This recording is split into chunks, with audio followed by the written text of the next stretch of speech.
দর্শক, সকাল থেকেই আজকে মিরপুর এরিয়াতে আছি। যেহেতু ভোটের দিন, সকাল 8:30 থেকেই এখানে বিভিন্ন কেন্দ্রে ঘুরে দেখলাম এবং পরিদর্শন করে দেখলাম।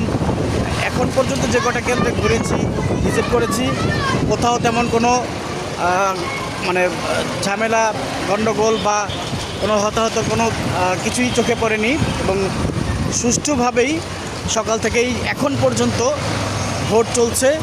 এবং মোটামুটি নতুন ভোটার যারা নারী ভোটার, বয়স্ক ভোটার এবং হচ্ছে বয়স্ক বৃদ্ধ অনেকেই উপস্থিত ছিলেন আজকে। সেনাবাহিনী কিছুক্ষণ পর পরে টহল দিচ্ছিল, যেখানে জটলা সাধারণ মানুষের জটলা দেখেছিলেন সেখানেই তারা সরিয়ে দিয়েছেন বা এড়িয়ে যাওয়ার জন্য বলেছেন। এখন আবার চলে যাচ্ছি মধুব্যাপারী স্কুল থেকে, মানে কেন্দ্র থেকে আব্বাস উদ্দিন স্কুল, সেই আরেকটা কেন্দ্র, সে কেন্দ্রে চলে যাচ্ছি। সেখানেও আমি সকাল থেকে বেশ কয়েকবার দেখলাম, বাহিরে বা ভিতরে এবং প্রিজাইডিং অফিসারের সাথেও কথা হয়েছে। সুষ্ঠুভাবেই দেখলাম সকাল থেকে ভোট যারা দিতে এসেছেন তারা ভোট দিয়েছেন।